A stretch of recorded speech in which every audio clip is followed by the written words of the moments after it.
All right, welcome back, everybody. We've got maybe the most special trucker guest I know on the show this week. He's got a couple nicknames: Little Brother Trucker, Mile Marker Mike. It's my little brother, Mike, you're joining the show. Welcome, little brother. Hello, how are we doing? Fantastic. It's weird. You had to wait till the sixth episode. I mean, that's kind of how you rank and things. Danger Dave got to Hey, go hey, no, first. that's on you, brother. That's on you. That tracked you though, right off the bat. Interstate Body Shop. That's at 42 nowadays in Oh, Hamilton. see, I knew I could I count had to do on. some research, Had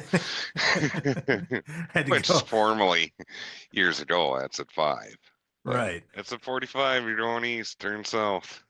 Yep. I Don't can't ask me believe how it's I know. closed. I can't believe it's closed. Seemed like a business that could last. I mean, they made it through the pandemic. They managed to find something to keep the cash flow rolling during the lean years, but yeah, they're gone now. So I just Yes, there's indeed. another exit around there that I remember. I don't remember if it's that exit. I think it's maybe another exit or two east. Man, they had the best chicken wings back in the day. Guys would just pile in there and they'd give you like however many wings would fit on a normal dinner plate. It'd be like $8 and you just go to town. That might be Tyler down at the Twitville little diner in there. Yeah, you might be right. So, I mean, I got to ask you the standard questions, even though I know some of the answers. How'd you get your CDL and what was your first job? Were there any adventures in any of these early trucking jobs of yours? Oh, there's many adventures. I kind of start out like you. I mean, we're 7 years apart, but I was helping, we call him the legend, our father. Dad would pay me $100 to change oil on his truck and grease it on the weekends. And, it was Wait, same wait, thing, wait. clean the windows and all that. You got paid? Oh boy. Yes, I did. Yes, I did. I, I think I might need to go back and resettle these accounts because I remember a lot of greasing and a lot of window cleaning that didn't really pay. And $100, like $100, I might have gotten two for Yeah, the no, weekend. I was on a payroll, and then he had a little pallet jockeying going on, so he had me rebuilding pallets, fixing pallets, and stuff like that. Just a bunch of oddball stuff. And then where we grew up, it's trucking and farming. I ended up working for a neighbor, kitty corner across the section. He owned a small trucking company, had probably 10 trucks, and he farmed, and that evolved into washing trucks and greasing and changing oil and changing tires and all that. Then it evolved, he needed a driver and for hauling peas and sweet corn and sugar beets. So the first summer in my high school era, he just put me in a straight truck and cab over 4070 with a 22-foot box, and I went hauling peas. Didn't even have a license. Had a driver's license, but I didn't have a Class B or CDL or nothing. So then it all went good because that's one of those deals. He's been around trucks my whole life at that point. But he still had a lot of learning to do. We got to a point because he was a full-blown trucking company and farm operation too. His wife had said, "We need some more information on you. That obviously we got you on the payroll, but we don't have nothing about trucking. We need a copy of your license and health card stuff." Well, I don't have that. He just put me in the truck and I've been driving. I mean, I all summer long. I don't know. What do you want me to tell you? And so then they shut me down and say, "You're going now.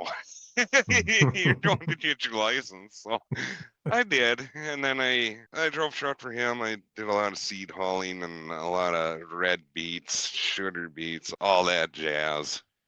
Then I decided to get away from him and I started working for my neighbor across the road. And that's where I started driving truck over the road and step deck and flatbed. And he taught me a lot. And there's another guy there.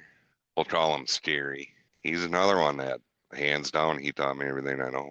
That's when we started having problems. We started having problems with log books, and I jackknifed one of his trucks. and bent a couple of his bumpers because I'm 21 years old. He gives me a 379 Pete and 48-foot step deck, and you're doing trucking. And I'm like, well, this is a little out of my comfort zone, but all right, we're gonna send it. Well, Yeah, the whole world's not built like yeah, Renville County, Minnesota, with nice yeah, square turns and big corners. yeah. But Steery took me under his wing, even after I had my accidents and boo-boos. And my boss at the time, after a couple times, he does, okay, quit being stupid. Just drive the truck. Yeah, and this is after a couple logbook violations. Got pulled into a scale in Indiana. I wrote their wrong line down, and they tried to give me a speeding ticket for doing 112 mile an hour, which I just didn't know what I was doing with the logbook yet. So there's that. And I had to explain that to her. Well, no, I lied. And then I got ticket for falsifying lots. I was there for a couple of years, and then it finally evolved into being an owner operator and going about that route.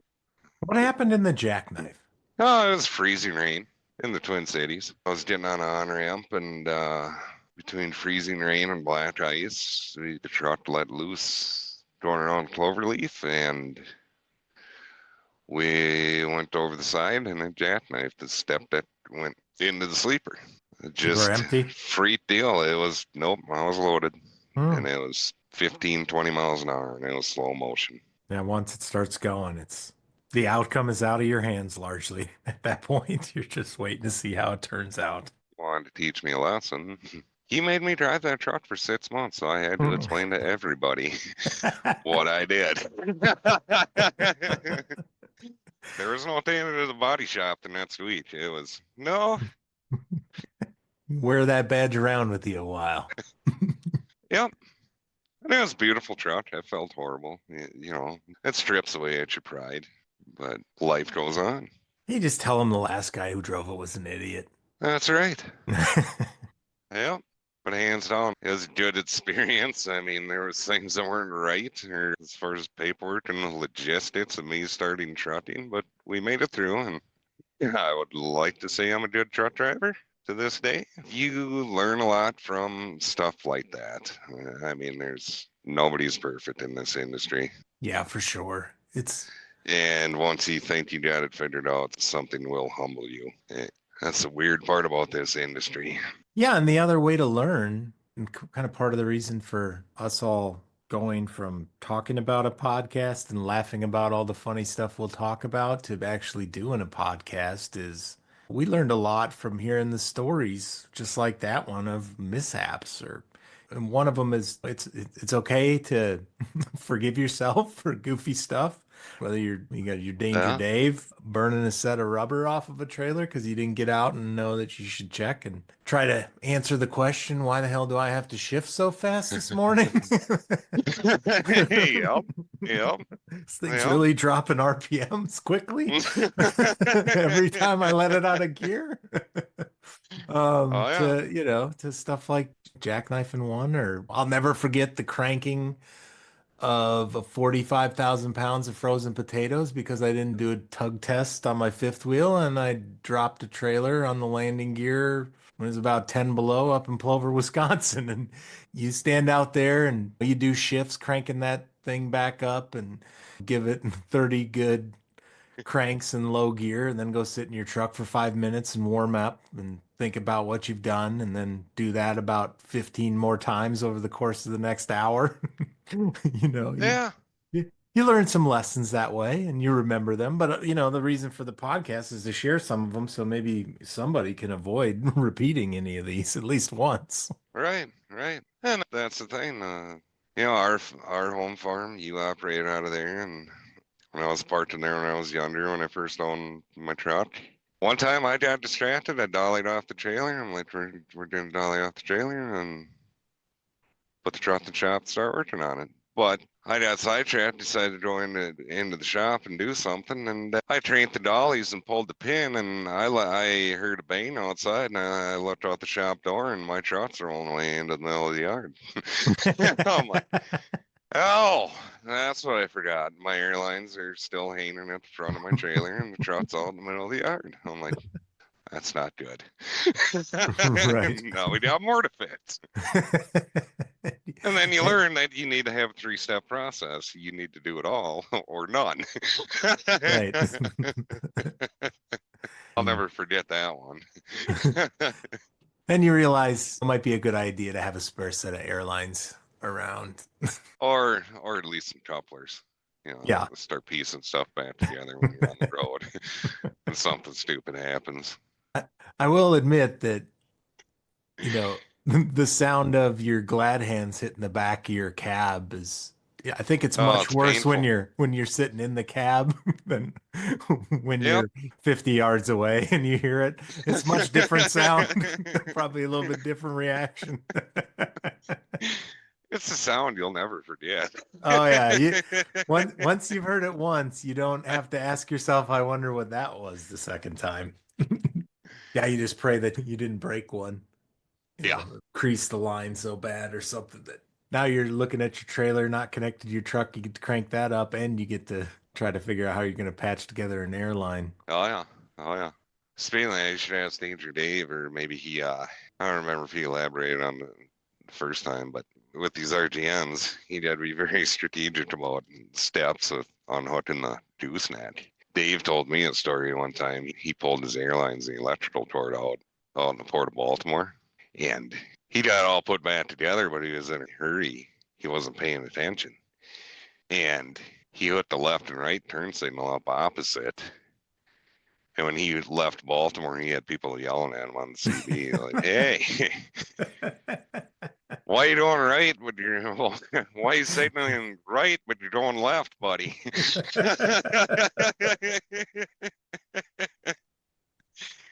You might want to call him out on that one. Yeah, yeah. I didn't even know that was a possibility. Oh yeah. On the bad side of on the inside of the plug. Oh, he had to rewire the inside of the plug? Yeah, yeah. Because the plug stays in the coupler in that set event, and then you'll literally pull the Oh, cords out right straight out of the plug. I Yeah. never had that happen. It always came out eventually. I'm not saying I Right. won't admit to how many times I know that it comes out, but it was Oh, more come than on. Give me a once. number. Give me a number. I pro it's more than three. But the problem is the bastard's really stretched out, but even by the time it pops out. So now you got like this long, green, flaccid cable that wants to hang down to your drive shaft. Yeah.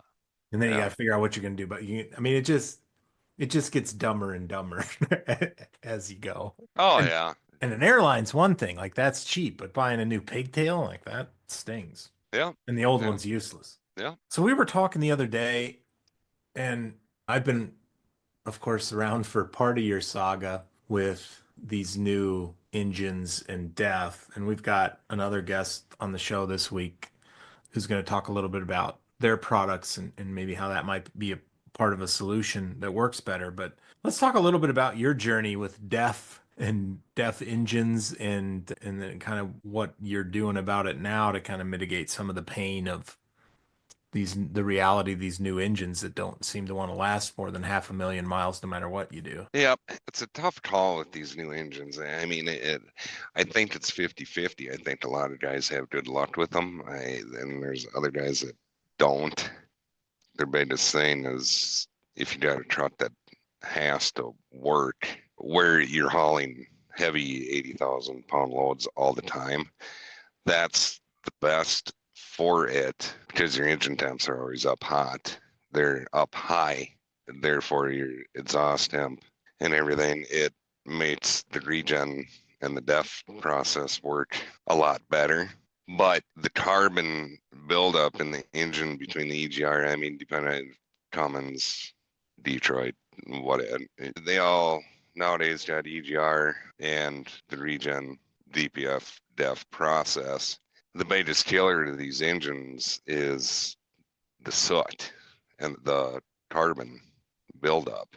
Because I mean, it's to put it in perspective. It's that engine is, excuse my French, but it's eating its own shit all day with the carbon and the soot.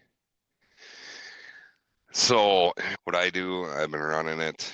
I got an additive, Pittsburgh Power Fuel-Borne Catalyst. It knocks the soot level. You add it to your diesel fuel. It's like 2 ounces to 100 gallons. And it's supposed to knock the soot down by 50%, or your soot levels. And I believe it works because it smoothens it out. The truck regens less, and you can just tell it runs better. And your fuel mileage comes up a little bit, and your DEF usage is down. You're talking probably to a 200-gallon fill, it uses about 3 gallons less of DEF. And you can tell, you can feel it in the truck that it runs cleaner and it's better. I had that truck to 300,000 miles and on it, and literally, knock on wood, I did find some wood grain here, but not a lick of trouble with the emissions and the engine. Yeah, because you're early, like your first truck that had the DEF system on it, that was that Kenworth, right? Yeah, And that's the one you went through two engines on. yeah, and we had a huge amount of emissions troubles. And this, we got to about 550,000 miles, and the DPF having all sorts of troubles. Already, I believe at 400,000, we cut the DPF out. Why? I don't know. So then we decided to have the emissions leave the group chat, and then we couldn't keep it together. It was one head after another. It was either head gasket or the head. Find out the valves are seated on the second head, and it just evolved into a disaster. And the next owner that bought it, it finally broke the crankshaft. Hmm. But did you fully replace that engine one time? Complete in-frame overhaul. Okay. So same block. Yep, same block. But the next owner, and I know them, and the truck runs just fine now. They put a whole crate engine in it, and now it's just fine. So there's a chance that thing was flawed all along. Could have very well been. Yeah. Because you were having all kinds of problems too, right? But no, D-rates here's all over the here's the place. And oh yeah. Yeah, yeah. Hauled it back out of Baltimore on RGN twice.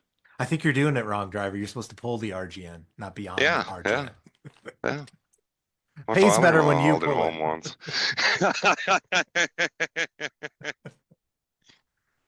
Yeah, when emissions decide to leave the group chat, is it the tune? What is it? Is it the engine? Is it too much compression? I don't know. And After the all. fact, after I got rid of the truck, there was Cummins reps at our local dealership in meetings that in any truck that's deleted, it's impossible nowadays with DEF because they build too much compression.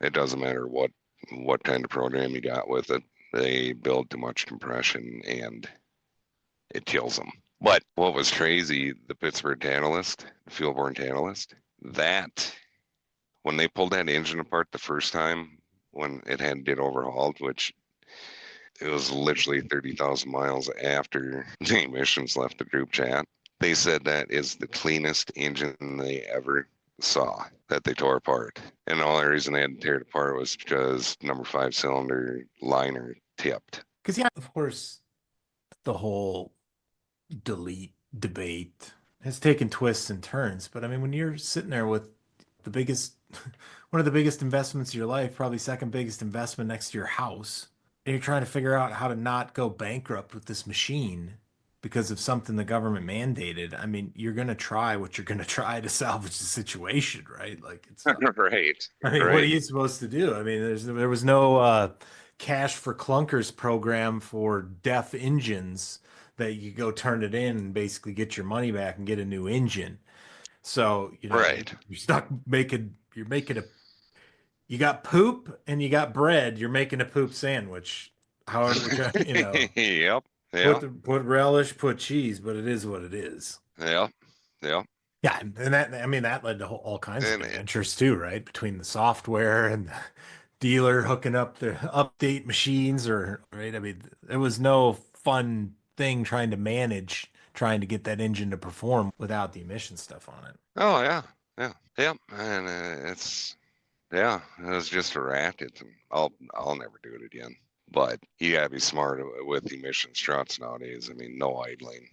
however you do that, whether you have an APU or whatever it may be, or if you're old school and you rough it.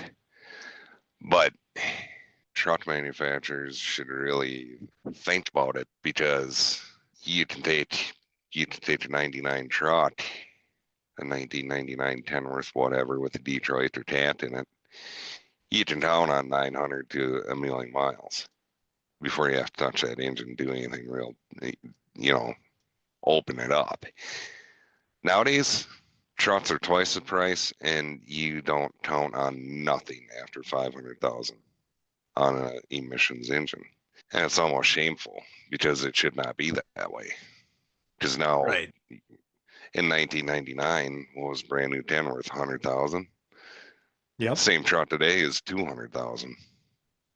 Uh, 225, 250 if you go Kenworth. Kenworth Peterbilt route. Yep, Right. yep. So it's sickening, the inflation of all of it, the life expectancy of the engine is not there anymore. Yeah, thing costs twice as much. Well, I mean, just the engine, right? Like if you look at what it costs to replace an engine or do an in-frame overhaul on an engine in 1999 as compared to what you were paying to rebuild these engines in what year was that? Maybe 20 early teens, like 2014, 2015? 17. Okay. Yep. But yeah, 17, 18 years later, and I mean, you were spending, I never had to overhaul one, but I mean, back in the 90s, but I gotta be thinking Yeah, it it was less than was. 20,000 bucks. Yeah, it was probably 10 to 15,000 Right. at that time. Yeah, But I mean, and when you were back getting then it, that's a lot of money too. I mean, but literally as an owner operator, if you're going to be an owner operator, 500,000, it's out of warranty. If you're going to have new trucks and play the depreciation, yeah, you know, ride the warranty and that get the, that yeah, way. Yep, yep. yep. Yeah, like I don't know And just how, run it, and yeah, I mean, you and I've been looking at trucks and stuff lately. Buying a used truck has got to be like a gut-wrenching experience. oh, it's You're buying Russian roulette. something. Yeah, I mean, you see some of them out there, 4, 5, 600,000, no engine work done. Like, like, I mean, 5 pulls of the trigger have already gone in the gun. You're the sixth player of Russian roulette here. Like, this Yeah, thing's going yeah. off. Yeah, yeah, yeah. And it's frustrating because I don't know how you can be a salesman and sell them. And who's financing it? You would think that the bankers would have figured this out and said, "Yeah, we're not like okay, we'll finance you because." I mean, let's not forget that that 500,000 mile truck, let's say it's a Kenworth, like Yeah, a T680 or something. Like that's still a what, 70, $80,000 truck? yeah, You're gonna with a potential $30,000 engine problem coming around the horizon? Like yeah, yeah, if somebody's just starting out and they're buying that truck and they're put in most of the cash they had for a down payment, okay, you dropped your 10, 20 grand into this thing, you got 60, 70,000 financed. Some banker gave you that money, and you could be 3 months away from a $30,000 engine overhaul. Like you're yeah, going under. yeah. Everybody's screwed at this point. The banker's screwed. You're screwed along with them. Everybody's looking at each other going, what did we do? And there's no way out. Right, right. So I don't know what these guys are doing, even financing these things. I mean, if it was my money, if I had $80,000 to lend out to somebody who wanted to buy that truck, I'd be like, yeah, you better have $20,000 down payment, and I want to see a bank balance of 30 grand to pay for this motor because I don't want to be even further upside down with you with a hundred And they, thousand dollars loaned out against what's still a 70, $80,000 truck. yeah, that's the biggest thing. If you could go that route, you have to plan on the fact that you will be buying a motor, and on the bad side of it, have a And plan to have yeah, that motor bought when it does go down. But yeah, and like the financial because pain that goes into it, right? Like you just said, you had to tote that thing back from Baltimore. yeah, And luckily, you've got friends with RGNs. Most people don't. Um, yeah, so, we're what are you going lucky to enough to do? be we're at least to a company that does over dimensional and RG unloads. Right. They got the solution, and your Yeah. Michael was a good backhaul customer there for a while. Yeah. So, I mean, you put that to it as well, which what if you don't have that option and you're from Minnesota and the engine shits the bed in Baltimore? Now what? You're gonna fly home and let somebody you don't know do that job for you? You're gonna pay to tow it home? Good luck with that cost. Right. Right. Like you're gonna be $8,000 into a tow bill before you even open the hood at the dealer of your Yeah. choice back home, right? And then not even including like all the downtime that it's gonna cost you. And then the surprises that they're gonna find, right? And well, we're in here now, we might as well replace this and replace this. So the cost only goes up once that hood opens. Yeah.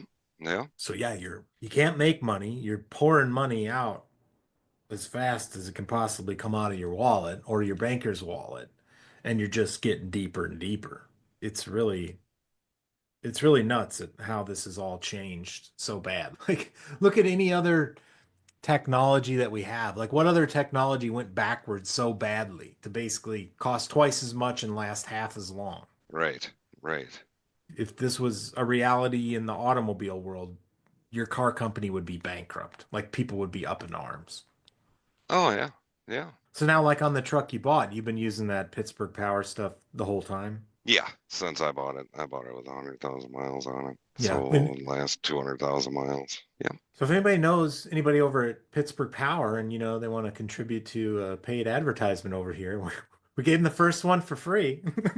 There it is. No, I mean that's good, Yeah. right? I mean knocks the def cost down, get a little gain on the fuel mileage, and the big thing is get as much life as you can out of this engine because the cost per mile of an engine, you're talking basically a reasonable scenario is it costs you 10 cents a mile to run that engine. Yeah. You know, Yeah. 500,000 miles, $50,000 engine. Yeah. That's wild. So yeah, if you can get to 650, 750, at 750, you're doing a lot Right. better. Um, Right. well, the question now is how far do you run one yourself before you trade it in? I'd still five, 600,000. Because I bought enough engine parts. I don't want to do it again. Yeah, there's no like But reward it's points or anything with the engine manufacturers. Otherwise, you'd have at least like a really shiny jacket or something for all the engines you bought. yeah, yeah. I wish they would give you jackets. That'd be great. You got to negotiate that when you buy. Like when I bought that 99 International, like I made them throw in. Navistar had a really awesome, like a Letterman style jacket. I wish I still had that jacket, but it was great. I made them throw one in. You know, bought $100,000 jacket and they threw in a truck for free. Well, all right, little brother trucker. I will let you go for tonight, but you'll be back. There's more stories. I know Oh they're in boy. there. Well, we should mention that we did have a little bit of controversy. I've been walking around for the last 20 some years thinking that I've never been to the Mid-American Truck Show, but then you scraped up some old memories and had to correct me and that I Yeah, actually have been. yeah. You met us there for. You were there for a day. I mean, I was 13 and you were 22. But yeah, one of their stops on a family trip was Matt's, and then down to Nashville and Graceland and all that. It was a whole round trip, and we spent 2, 3 days at Matt's. What year was that? We were talking about that the other day. That was 1999. that was in '99. Yeah, Reba McIntyre in Alabama. We're there. That was. I mean, Mom would probably be mad about it. She'll giggle about this, but Reba McIntyre is the Legends celebrity crush. So you 1999 was the year for the legend to go to Matt's. Yeah, I can't. I swear to God, like, Yeah, I'm gonna need to see a you picture or were something there because with I your can't. truck. Yeah, Yeah, because I bought that in the fall of '98. It was a '99 model, and that would have been yeah, in March of '99. Well, when I bought that truck, because I mean, 1999 or '98, I would have been 21 years old. 21 and a half or so. And I just went $100,000 in debt. And so I didn't come home for six Yeah, months. I just drove. yeah, Like, we got to pay this thing off. Like, this is crazy. I'm $100,000 in debt. And yeah, so I just drove and drove and drove. So there's quite a few segments of those years that I probably don't remember as clearly as I should. yeah, yeah. Right there with you. Well, all right, little brother. I'll cut you loose for this week and we'll catch up again soon. We've got an episode coming up where we're going to talk a little about walking through the business side and the personal side process of changing companies or considering changing companies, kind of what the thought process is. Some of it's business and dollars and cents. Other parts of it is understanding yourself and what do you really want to be doing, what makes you get up in the morning and get in that driver's seat and keep doing it. So, um, we'll be talking to you again soon, and then we'll round up trucker spouses, and then all of our better halves come in, and we can let them take over the microphones and give Oh, their now we're gonna be in commentary. trouble. Then we're really gonna be in trouble. What's it like on the other side of this equation? Yep. All right, little brother, I will cut you loose. Alrighty. You Take have a care. good Love you. night. Bye. Love you too. Bye.